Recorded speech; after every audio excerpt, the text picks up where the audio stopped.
The following was recorded in the year of 1945, shortly after the European front of World War II ended. The Republic of Pandora had been mostly unharmed from threats beyond its borders, but its people were left with uncomfortable silence when the Germans finally surrendered.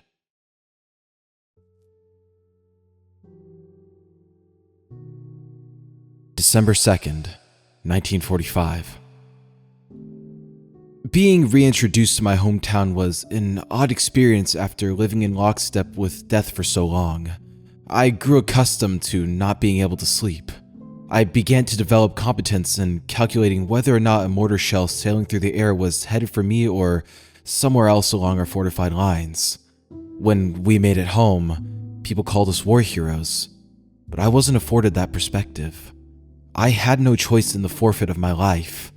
To me, it was all one long bad dream, just a token of service to my country. I'm just happy that it's over. I get to go back to my dingy apartment and entertain myself with the subtleties of life, things like reading books or stargazing from my window on a clear night.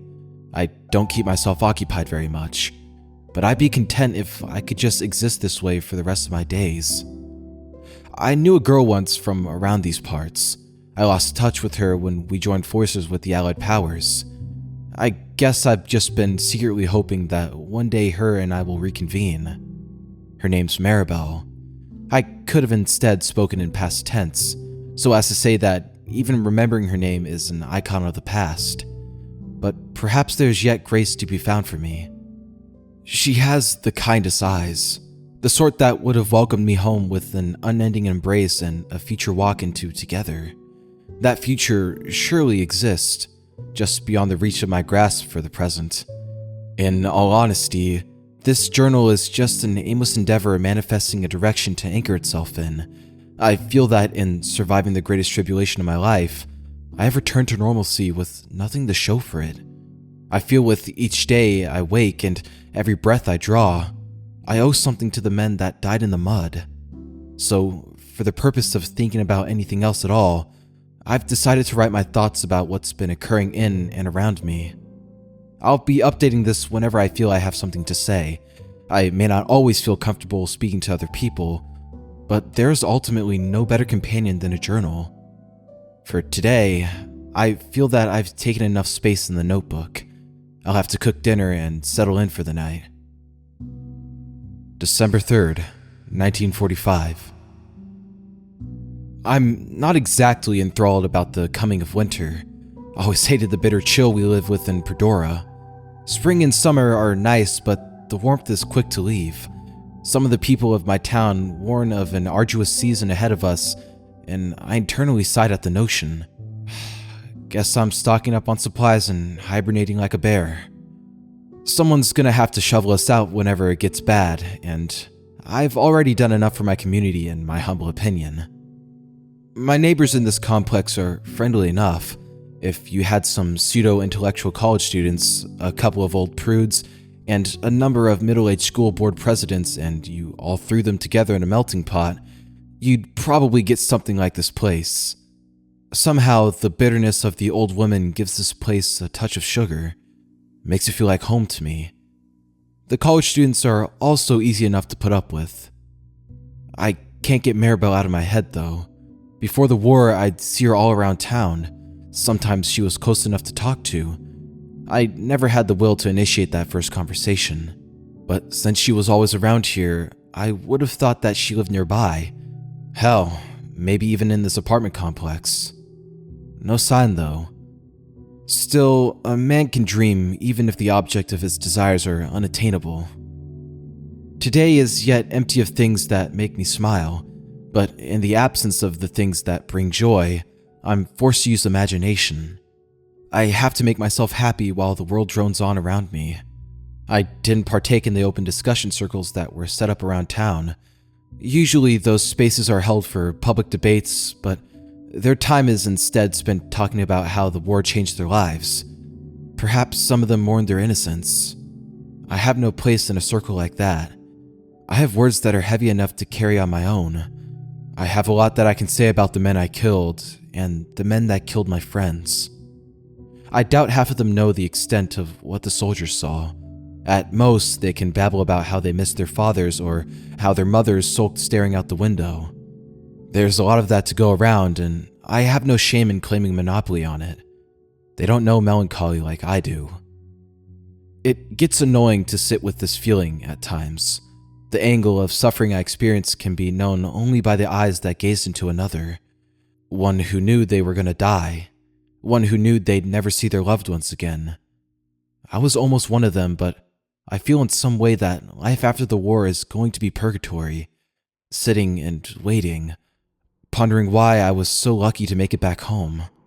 In some respects, I wish I didn't have to wait so long for death to get me on rebound. I wish I was an unidentified grave like the boys I grew up with. I have some things to attend to tonight. Nothing important, but just a few things that give me a sense of purpose. I'll try to write some more tomorrow when I have a clearer mind. December 5th, 1945. I know I said I'd write a journal entry yesterday, but damn, things are getting weird around here now. I honestly wasn't really sure what to write about yesterday, so I thought I might wait until I had something of substance to get out. I finally wandered out of my apartment complex to appreciate some fresh air, even if it was uncomfortably cold. I couldn't tell if it was mostly in my head, but everything that gave my hometown its charm had gone down the drain.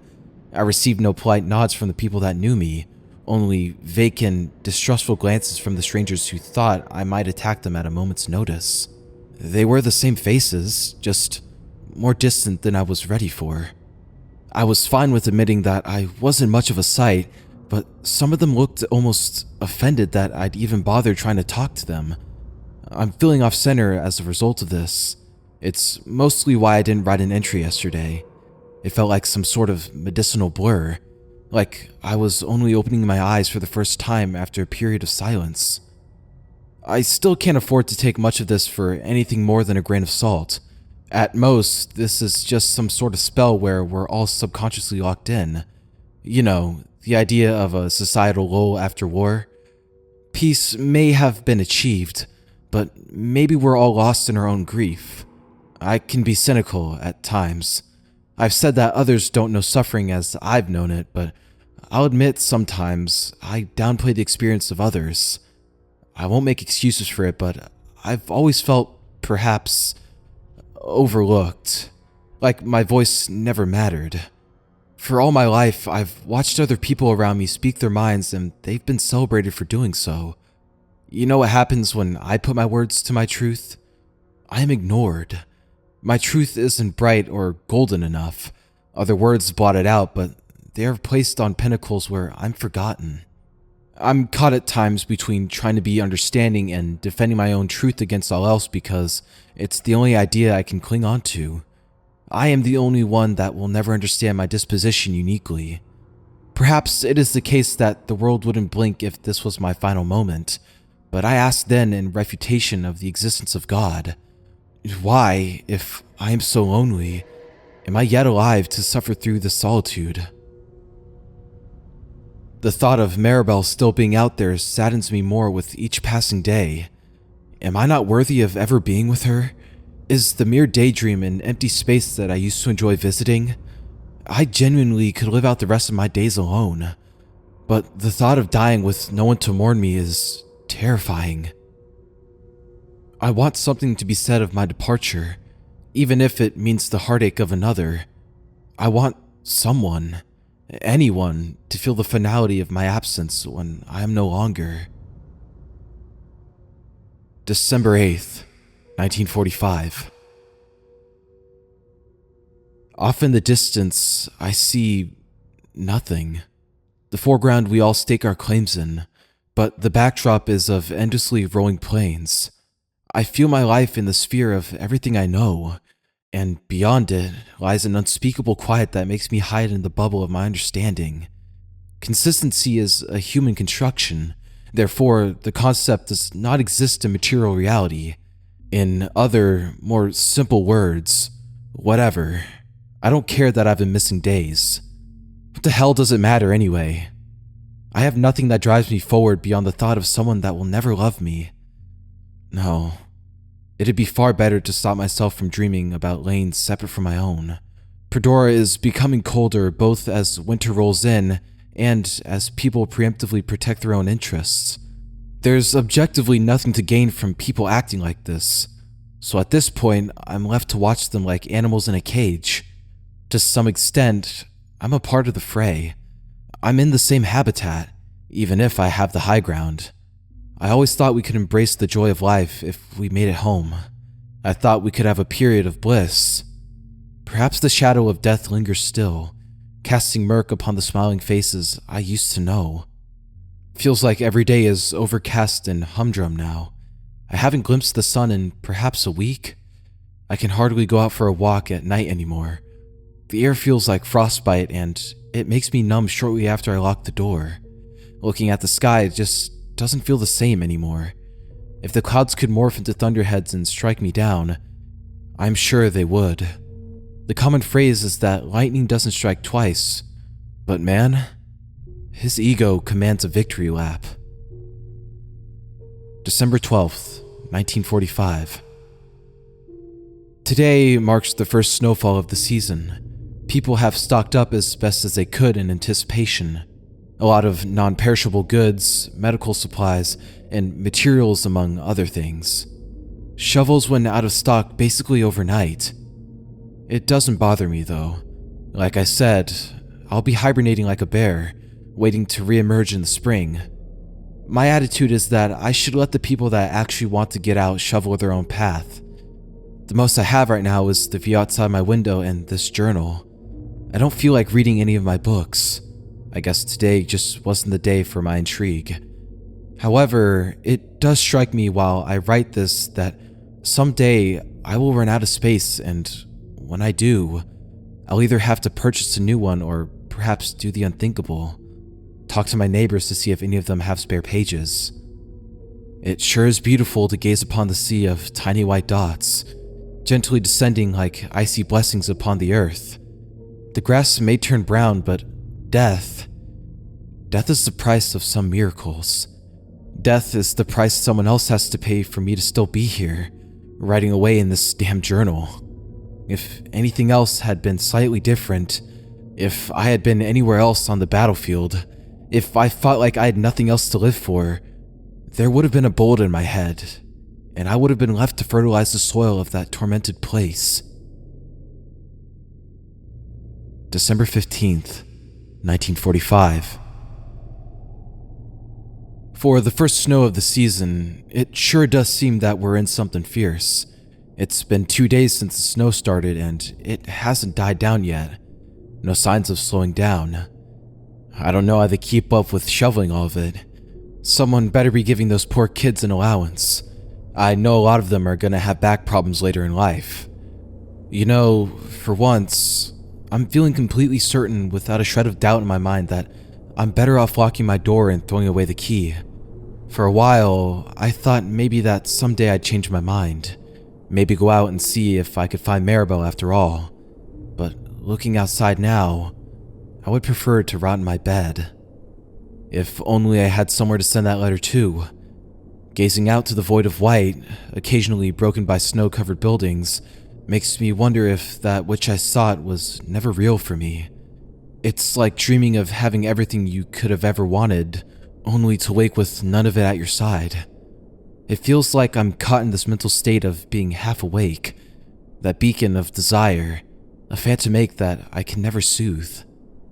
I dream of being loved, but I'm awake enough to stare out at the storm and almost forget that I was ever close enough to that kind of bliss. December 18th, 1945. The walls of this place can be very thin sometimes. These days, I hear gentle sobs coming from the apartment next to mine. Do they know the sorrow I've lived with, or is theirs a different strand? Are they afraid of the storm? For I contemplate its fervent stream, and I wonder if maybe too much of a blessing is a curse.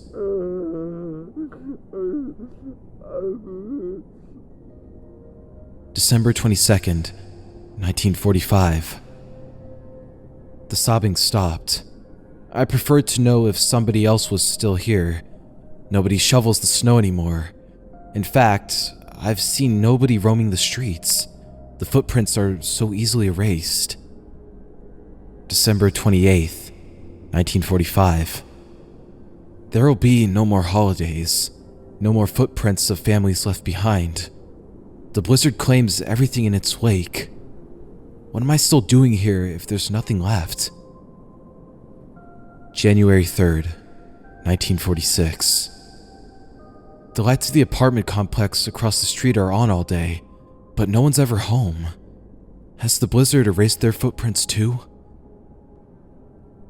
January 8th, 1946. No more tears are shed in mourning for man. My pencil no longer has any use. Perdora is little more than a memory in my mind that insists upon itself. There was once a woman, but even that detail is of no use to what little I cling to.